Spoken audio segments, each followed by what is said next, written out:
Well, Apple wrapped up their March 25th event, and oh boy, there are a lot of things to talk about. Now, this event, of course, was focused on streaming services and services throughout Apple, which is what we expected. There were a couple surprises in this event, however. One that I'm very, very excited to see, and I can't wait to use.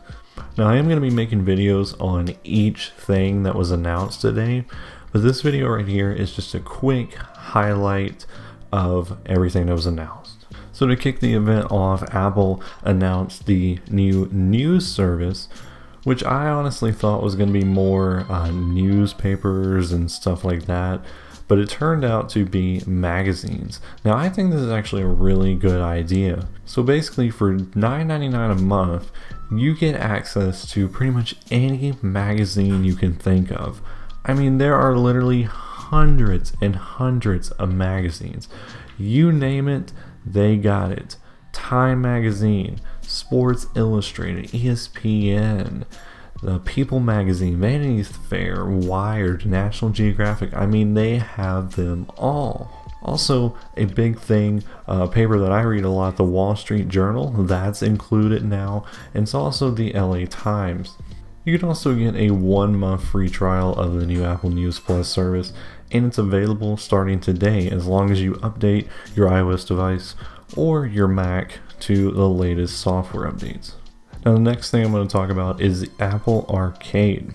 So this is Apple's subscription service for exclusive games on the App Store. So this is all you can play, no ads, no in-app purchases.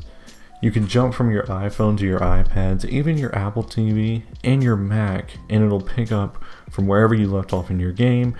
Now, there's really not a lot of too much information about this. We don't know how much this is going to cost per month. And that's one thing that's really kind of surprising to me. Apple did not mention how much stuff was going to cost other than the News Plus service. I guess because it was coming out today. But the Apple Arcade will be out in the fall, so we'll probably know more details soon, I would imagine. Now, the next thing is what excites me the most. But the Apple Card. So Apple has released their very own credit card. So of course, this credit card lives in your Apple Wallet app. You sign up, you get an application for the card right in the app, and you can also see all sorts of information about your card, such as how much your balance is, when your payments are due. You can make payments, you can see everything you spend it on. One cool thing also is you do get cash back. Apple calls it daily cash, but it's just really cash back. You get 2% back on every single purchase you make, and if you make a purchase that's Apple related, like an Apple retail store or a News Plus subscription service, then you get 3% cash back. And it's unlimited too.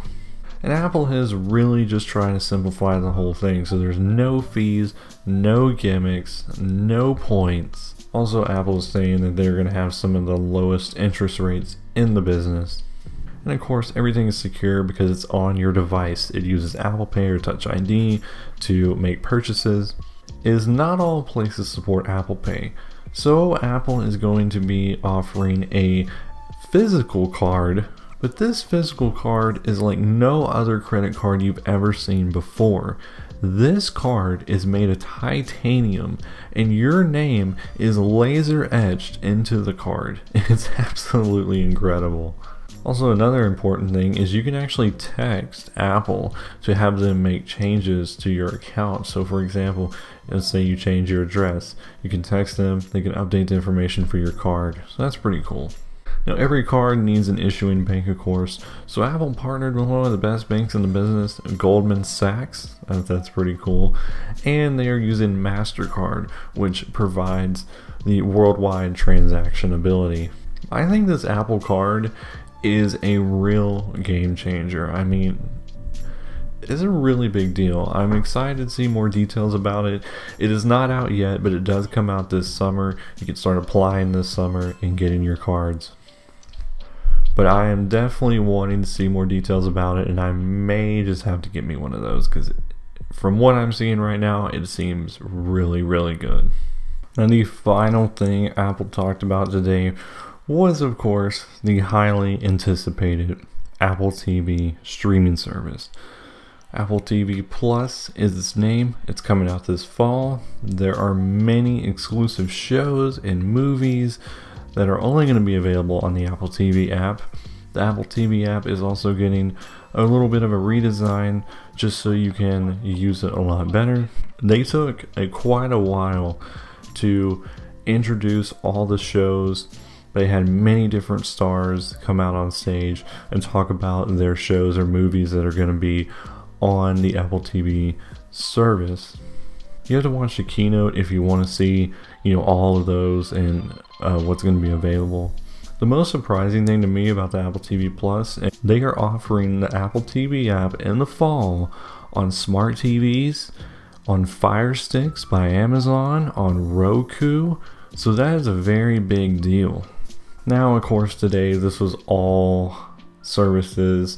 No new hardware was announced today. It'd been nice to see AirPower. I don't know if we're ever gonna see AirPower, but Apple did announce, of course, all sorts of hardware like before this event, and I made videos on all of that. So if you want to check those out, check out my channel so you can see those videos.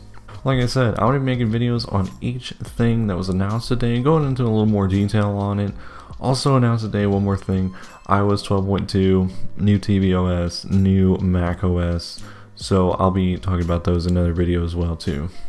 Anyways guys, that's all I got for you right now. Let me know what your favorite thing was that was announced today at the March 25th, 2019 Apple event, and which one you are most excited for. Anyways guys, I will catch you later. Be sure to subscribe to the channel.